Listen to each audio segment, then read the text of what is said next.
नाम जितेंद्र जोशी है। तो 28 तारीख की बारात थी हमारी, 29 तारीख की विदाई थी। वहाँ से हम सुबह 10 बजे निकल आए थे, तो 3-3:30 बजे घर पे आ गए थे। 4 घंटे का रास्ता है। तो आके जो हिंदू धर्म में पूजा पाठ होती है वो पूजा पाठ करी। फिर शाम के टाइम खाना वाना खाया, लेट गए, सो गए।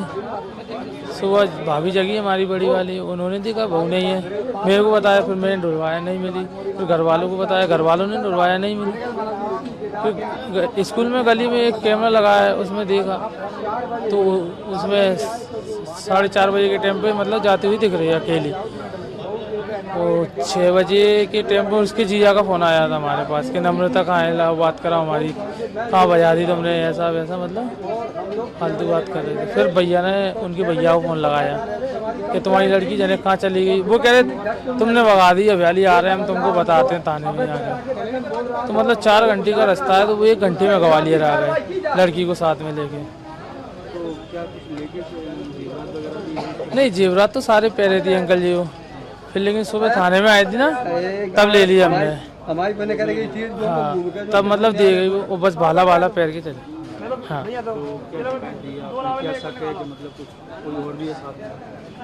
सब कुछ नहीं है। पहले भी उनकी सगाई हुई थी 2-3 जगह, वहाँ से छूट गई।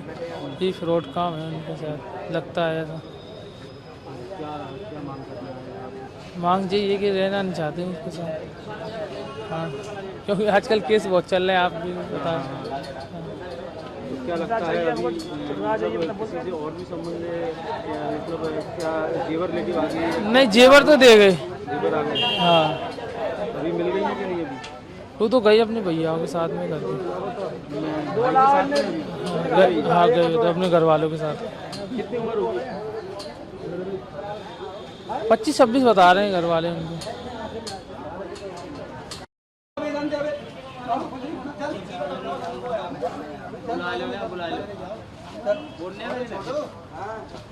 आ जाओ साहब, चलो। अरे आप जाइएगा, मैं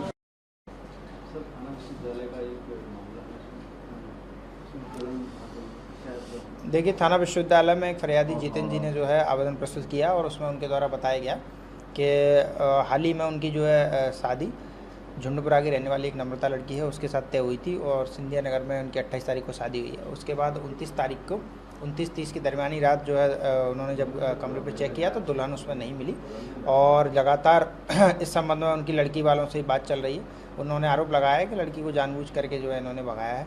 उसमें उनका आरोप ये भी है कि जो शादी के जो गहने थे जो कि वो पहनी हुई थी उस समय, उनको भी लेकर के गई हैं।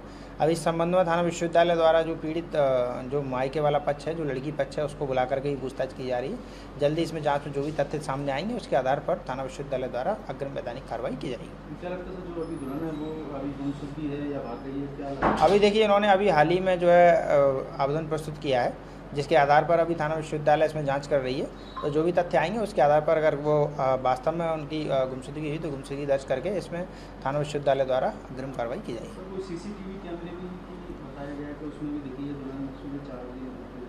देखिए, जो भी साक्ष्य फरियादी द्वारा दिए जा रहे हैं उस पर हमारी टीम काम कर रही है और जल्दी इसमें साक्ष्य कलेक्ट करके अग्रिम कार्रवाई करेंगे। नाम जितेंद्र जोशी है। तो 28 तारीख की बारात थी हमारी, 29 तारीख की विदाई थी। वहाँ से हम सुबह 10 बजे निकल आए थे, तो 3-3:30 बजे घर पे आ गए थे। 4 घंटे का रास्ता है। तो आके जो हिंदू धर्म में पूजा पाठ होती है वो पूजा पाठ करी। फिर शाम के टाइम खाना वाना खाया, लेट गए, सो गए। सुबह भाभी जगी हमारी बड़ी वाली, उन्होंने देखा बहू नहीं है, मेरे को बताया, फिर मैंने ढूंढवाया, नहीं मिली। फिर घर वालों को बताया, घर वालों ने ढूंढवाया, नहीं मिली। फिर स्कूल में गली में एक कैमरा लगा है, उसमें देखा तो उसमें 4:30 बजे के टाइम पे मतलब जाती हुई दिख रही है अकेली। तो 6 बजे के टाइम पर उसके जीजा का फ़ोन आया था हमारे पास कि नम्रता कहाँ है, लाओ बात करा हमारी, कहाँ बजा दी तुमने, ऐसा वैसा, मतलब फालतू बात कर रहे थे। फिर भैया ने उनके भैया को फ़ोन लगाया कि तुम्हारी लड़की जाने कहाँ चली गई। वो कह रहे तुमने भगा दी, अभ्याली आ रहे हैं, हम तुमको बताते हैं थाने में आके। तो मतलब 4 घंटे का रास्ता है, तो वो 1 घंटे में ग्वालियर आ गए लड़की को साथ में लेके। तो क्या कुछ लेके नहीं, जेवरात तो सारे पहले थे अंकल जी वो। फिर लेकिन सुबह थाने में आई थी ना, तब ले लिया हमने। हमारी बने करेगी चीज हाँ, तब मतलब दे गई वो, बस भाला भाला पैर के चले। हाँ, क्या शक है कि मतलब कुछ कोई और भी है साथ में? सब कुछ नहीं है, पहले भी उनकी सगाई हुई थी 2-3 जगह, वहाँ से छूट गई। ये फ्रॉड काम है उनके साथ, लगता है ऐसा। क्या क्या मांग करना है आप? मांग यही कि रहना नहीं चाहते हैं उसके साथ। हाँ, क्योंकि आजकल केस बहुत चल रहे हैं, आप भी बता। तो क्या लगता है अभी मतलब किसी से और भी संबंध है या मतलब क्या जेवर लेके आ गई? नहीं, जेवर तो दे गए। जेवर आ गए? हाँ, अभी मिल गई है कि नहीं अभी? वो तो गई अपने भैयाओं के साथ में घर पे। भाई के साथ में अभी? हाँ, गए तो अपने घर वालों के साथ। कितनी उम्र होगी? 25-26 बता रहे हैं घर वाले उनके।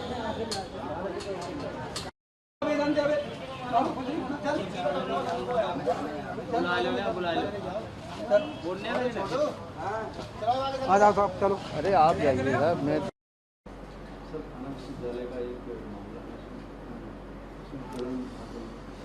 देखिए, थाना विश्वविद्यालय में फरियादी जितेंद्र जी ने जो है आवेदन प्रस्तुत किया और उसमें उनके द्वारा बताया गया कि हाल ही में उनकी जो है शादी झुंडपुरा की रहने वाली एक नम्रता लड़की है उसके साथ तय हुई थी और सिंधिया नगर में उनकी 28 तारीख को शादी हुई है। उसके बाद 29 तारीख को 29-30 की दरमियानी रात जो है उन्होंने जब कमरे पे चेक किया तो दुल्हन उसमें नहीं मिली और लगातार इस संबंध में उनकी लड़की वालों से बात चल रही है। उन्होंने आरोप लगाया है कि लड़की को जानबूझ करके जो है इन्होंने भगाया है।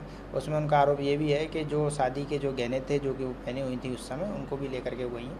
अब इस संबंध में थाना विश्वविद्यालय द्वारा जो पीड़ित जो मायके वाला पक्ष है, जो लड़की पक्ष है, उसको बुला करके ही पूछताछ की जा रही है। जल्दी इसमें जांच में जो भी तथ्य सामने आएंगे उसके आधार पर थाना विश्वविद्यालय द्वारा अग्रिम वैधानिक कार्रवाई की जाएगी। क्या लगता है जो अभी दुल्हन है वो अभी गुमशुदगी है या भाग गई है, क्या लगता है? अभी देखिए, इन्होंने अभी हाल ही में जो है आवेदन प्रस्तुत किया है जिसके आधार पर अभी थाना विश्वविद्यालय इसमें जांच कर रही है। तो जो भी तथ्य आएंगे उसके आधार पर अगर वो वास्तव में उनकी गुमशुदगी हुई तो गुमशुदगी दर्ज करके इसमें थाना विश्वविद्यालय द्वारा अग्रिम कार्रवाई की जाएगी। सर, कोई सीसीटीवी कैमरे भी बताया गया है कि उसमें भी दिखी है दुल्हन सुबह 4 बजे? देखिए, जो भी साक्ष्य फरियादी द्वारा दिए जा रहे हैं उस पर हमारी टीम काम कर रही है और जल्दी इसमें साक्ष्य कलेक्ट करके अग्रिम कार्रवाई करेंगे।